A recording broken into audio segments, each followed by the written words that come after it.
The hum of the plant was a familiar, comforting rhythm, a constant beneath the Arizona sun. 9 years I'd spent there, the smell of industrial chemicals and acquired perfume, each promotion a tangible step carved from steady effort, from quality control technician to plant operations manager.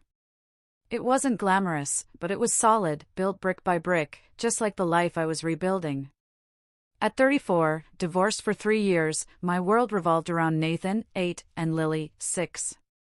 They were the only unblemished legacy of my marriage to Jenny. My 3-bedroom stucco house, a 1998 build in a decent neighborhood, was a sanctuary. I'd made sure their rooms were theirs, not just guest spaces, Nathan with his dinosaur bedding and planet posters, Lily surrounded by pink, purple, and butterflies. It felt like a home, not just Dad's place. My 2019 Ford Ranger, almost paid off, was a practical extension of that stability, reliable, unflashy, just what I needed to haul life's necessities and get to work at the 24/7 chemical manufacturing facility, where my degree in industrial engineering had taken me from testing samples to coordinating production, maintenance, and safety for 80 employees. The company, family-owned until its acquisition 5 years ago, still offered solid benefits, good insurance, 401k matching, 3 weeks paid vacation. For the first time since the divorce, money was actually accumulating in my savings. The divorce itself had been swift, almost brutally efficient. Jenny declared she wasn't happy, needed to find herself, to explore her options. The true translation arrived when I found her phone, unlocked on the kitchen counter, a message preview flashing a sentiment from some guy who couldn't wait to see her. His name was Brandon, 31, pharmaceutical sales, leased BMW, designer jeans that cost more than my truck payment. I confronted her, she cried, claimed it was nothing serious. 2 days later, she wanted a divorce. 3 weeks from discovery to her moving out. I didn't fight. If someone wants out, let them go. We agreed on joint custody, alternating weeks. My child support was $1,200 a month, paid without fail. The kids remained on my superior health insurance. Jenny kept the condo, ensuring the children didn't have to change schools, while I moved into my house 15 minutes away, ensuring their continuity. Exchanges were Sunday evenings, holidays split, summer blocks divided. They adjusted, resilient as only children can be. Nathan had a few rough nights initially, asking why Daddy wasn't coming home, but we navigated it. Lily, younger, rolled with it more easily. 8 months after our divorce, Jenny married Brandon. He'd lived with her the whole time anyway. Brandon initially played the stepdad role well enough, gaming with Nathan, taking Lily to the park. I didn't love it, but as long as my kids were safe and happy, he could exist. Then, about 6 months ago, the casual dig started. Jenny, during custody exchanges, would mention her new place being bigger, Brandon's car being nicer, their planned Hawaiian vacation. Wouldn't it be great, she'd imply, if I contributed more so the kids could have better experiences? I ignored it. Jenny always had a thing for appearances, for the Instagram life I'd never cared for. It was a reason we failed. 2 months ago, eating tacos, our Wednesday tradition, Nathan mentioned Brandon being home a lot, helping with homework, making lunch. He thought it was cool, Brandon played Xbox with him. I dismissed it, thinking sales jobs could be remote or flexible. But then Lily confirmed it, Brandon was there every day for weeks. Something felt off. I started watching. Brandon's BMW, once a symbol of his supposed success, sat in the driveway constantly. Monday mornings, 7 a.m., it was there. His appearance, too, had shifted. The sharp suits replaced by gym clothes, his styled hair now casual. The expensive watch remained, but the polished facade was crumbling. The following week, Nathan, playing on his tablet at my house, accidentally opened Brandon's email via the home Wi-Fi. Kids just click. What popped up made me freeze, job rejection letters. Multiple companies, all within the last month. 3 flashed on the screen before Nathan clicked away, medical device, pharmaceutical, healthcare software. All variations of thanks but no thanks. The dates ranged from 5 days to 3 weeks prior. Brendan was out of a job. I didn't say anything to Nathan, but I watched more closely. The BMW was a fixture. I saw Brendan through the window, watching TV or playing video games on a Tuesday afternoon. Another time, napping on the couch at 2 p.m. on a Thursday. Jenny, meanwhile, seemed more stressed during exchanges. Her usual cheerful small talk was gone. Her car, once spotless, now had fast food bags and kid clutter. Small details, but telling. 3 weeks after the email glimpse, Lily mentioned a lot of chicken nuggets and frozen pizza. Jenny, the nutrition-conscious cook, had shifted to convenience food. Either she was busier, or money was tighter. And Jenny, once a prolific Instagram poster, date nights, house pictures, kid activities, went radio silent for weeks. Her last post was 6 weeks back, a generic scenic photo.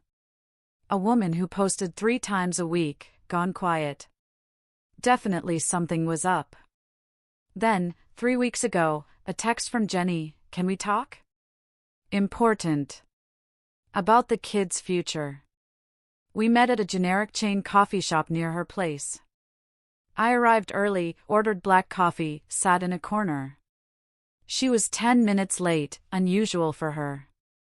She looked utterly drained. Her hair undone, sweats instead of her usual put-together outfits, no makeup. She ordered a complicated latte, then small-talked about the kids' school, Nathan's basketball, Lily's art project. I knew she was working up to something. The punchline came: Brendan had decided to become a stay-at-home dad. He would be there for the kids, supporting their development, providing stability.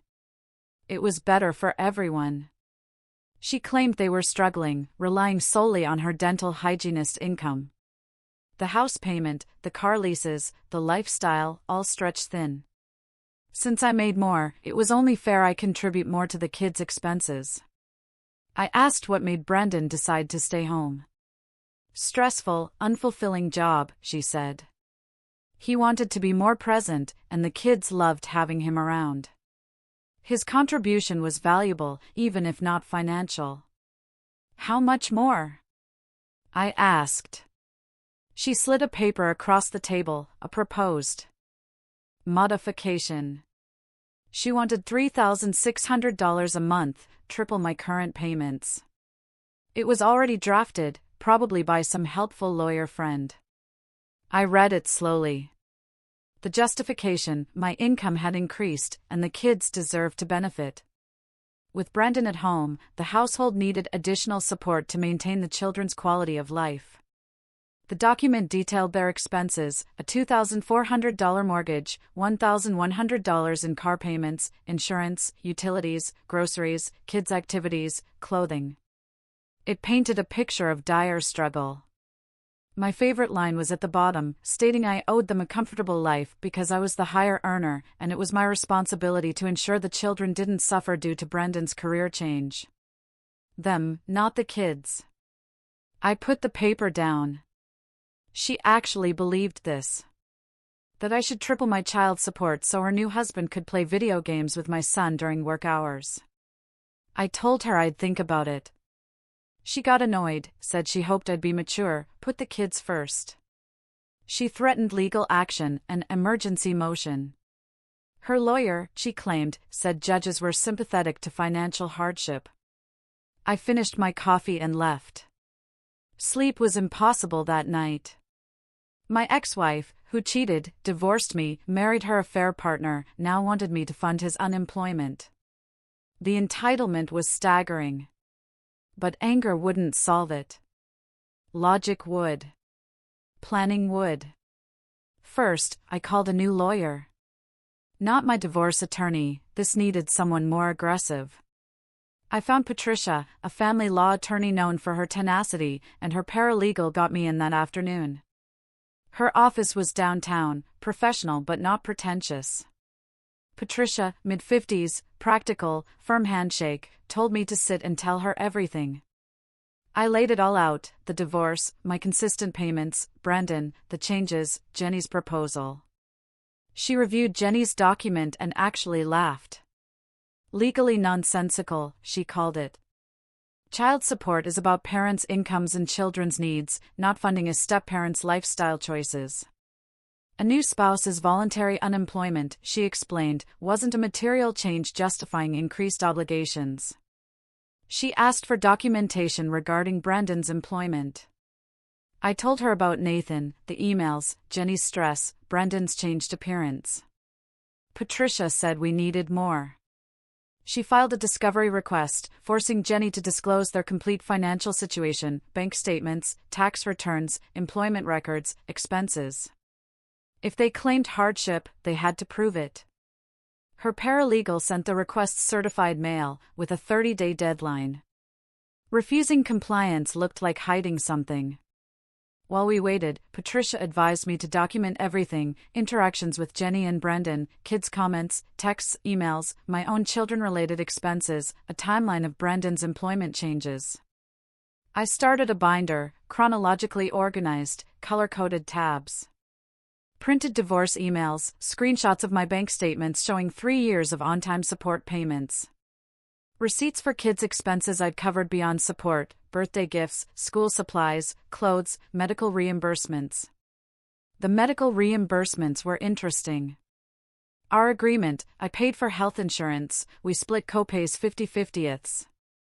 Jenny would pay up front, send receipts, I'd reimburse. This had gone on for 3 years. I started looking closer. And $75 copay for Nathan's dentist visit 8 months ago, I'd sent $37.50. Our insurance records showed it was fully covered, no copay. Jenny had pocketed the money. Lily's glasses, supposedly $280 out of pocket, I'd reimbursed $140. Vision provider confirmed full coverage. I reviewed 2 years of reimbursements. 8 instances where Jenny claimed non-existent costs, totaling about $2,800. Not a fortune, but a clear pattern of dishonesty. I made copies: insurance claim statements, Jenny's texts, my bank records. Jenny's emergency motion arrived 2 weeks later, precisely as threatened, set for a hearing in 6 weeks. 15 pages of dramatic nonsense about the children's well-being, my refusal to cooperate, Brandon's valuable caregiving deserving financial recognition. Her lawyer even argued Brandon's stay-at-home status was equivalent to me having a working spouse, thus inflating my household income. The mental gymnastics were Olympic level. Patricia was furious. She called it one of the most ridiculous filings of her 20-year career. We filed a response, essentially saying, prove it. Prove the kids needed more money. Prove Brandon added value.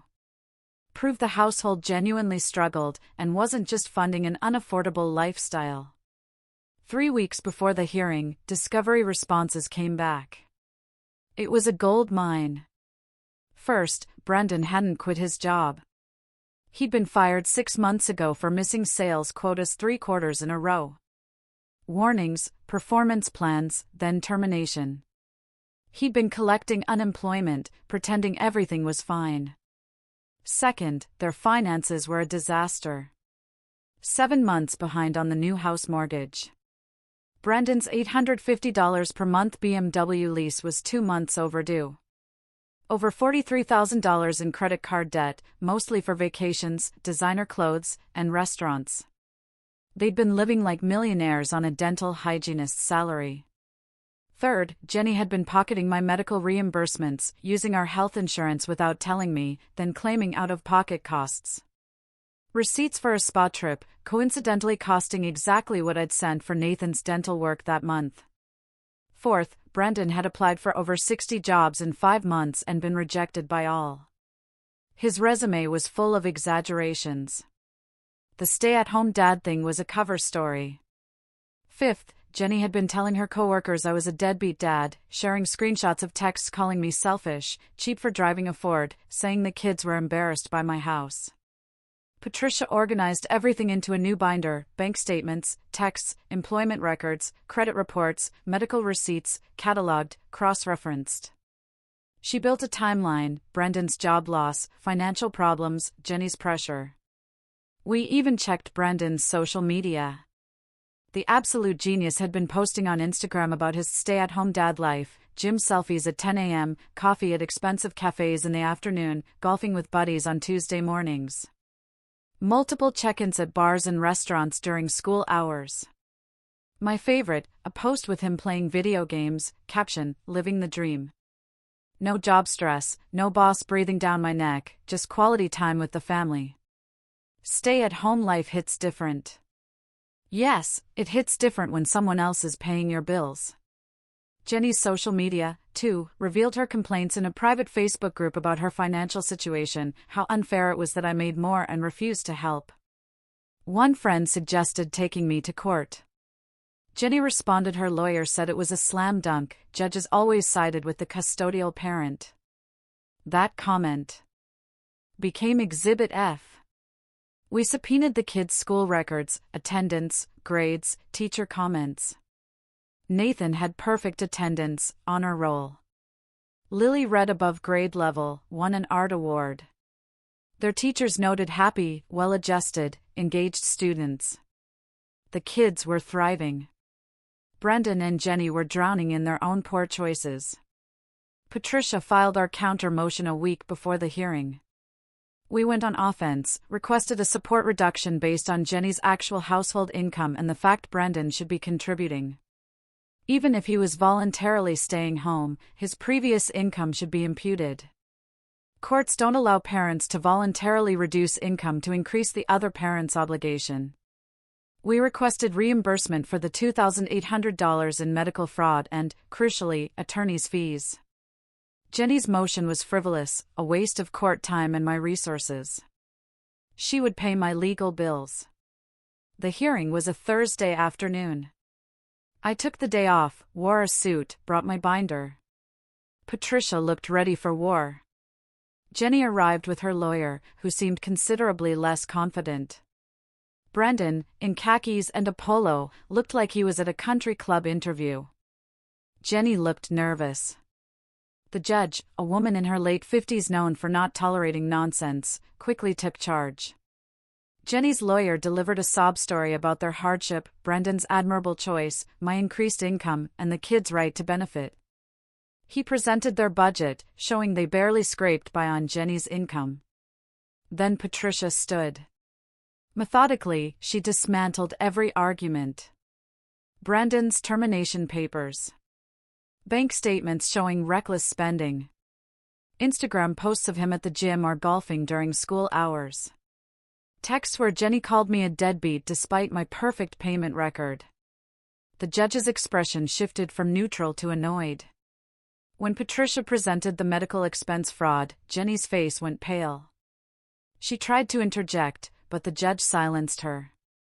The judge asked Brendan directly why he felt no obligation to contribute financially.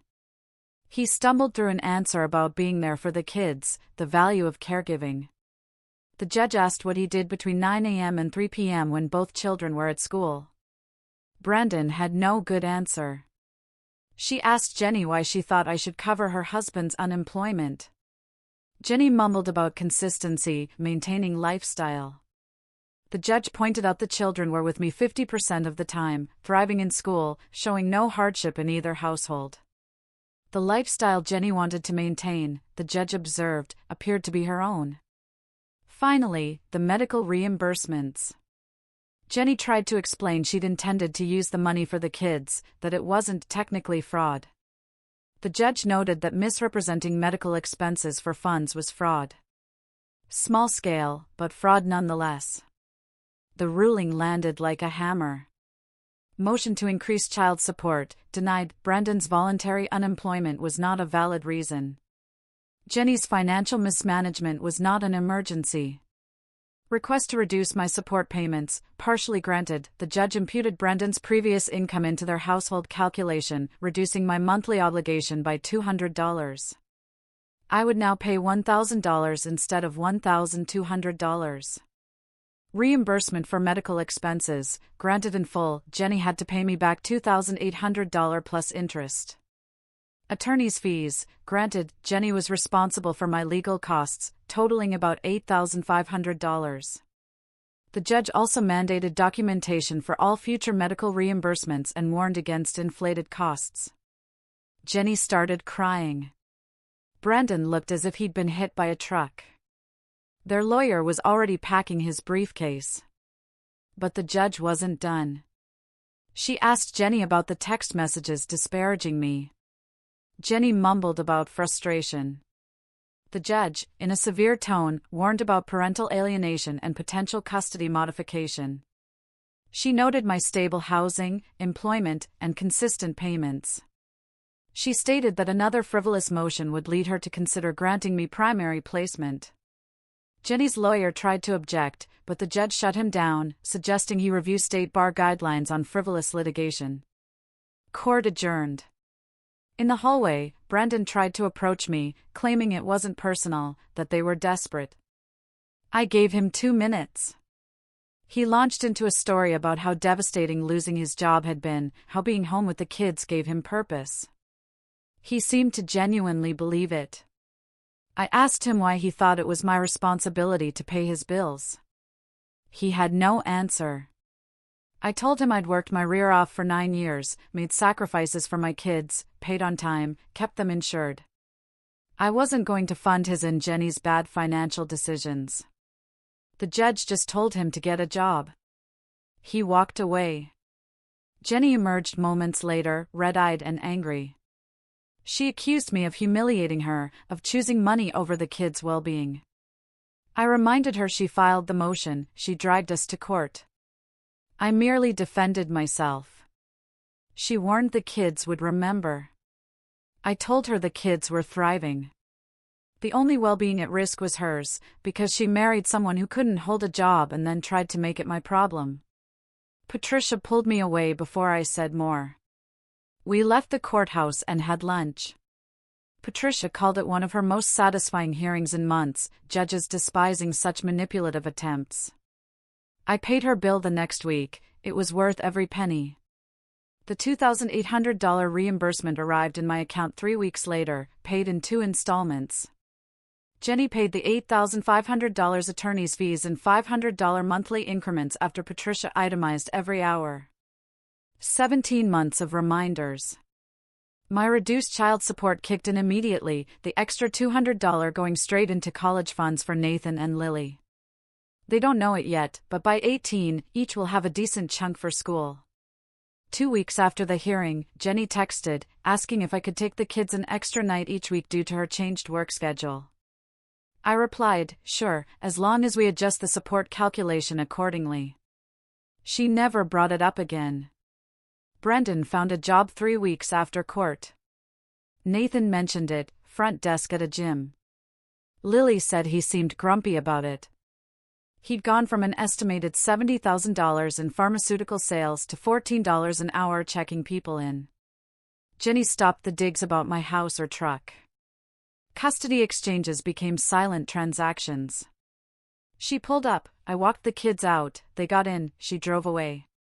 No small talk, no eye contact, no passive-aggressive comments. Fine by me. Her social media, after 6 weeks of silence, resumed, but differently. No more vacations, no date nights. Mostly kid pictures, generic inspirational quotes, her garden. The carefully curated lifestyle image had vanished. Brandon's Instagram, however, became a constant stream of gym selfies, rebranding as a fitness enthusiast, posts about grinding, building himself up. Comments were off. 2 months later, Jenny's lawyer called, wanting to modify the attorney's fees payment plan to $300 a month. I told him to talk to Patricia. She called me an hour later, laughing, having told him absolutely not. 3 months post-hearing, Nathan's basketball season started.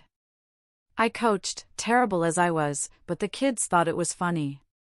Brandon showed up to the first game, sat alone, watched silently, left without a word. He hasn't missed a game since, never interacting. Jenny came to half the games, sitting on the opposite side of the court from Brandon. Their struggles were evident, but that was no longer my problem. Last month, my annual review at work yielded another 4% raise. My boss mentioned a director position opening next year, more responsibility, more money, a better title. Nathan asked last week why Brandon and his mom seemed sad. Kids are perceptive. I told him adults sometimes make choices that don't work out, and they have to fix it. It wasn't his problem, I said. His job was to be a kid, do well in school, and have fun. He seemed satisfied. Lily's art teacher called yesterday, wanting to submit her pieces to a district competition.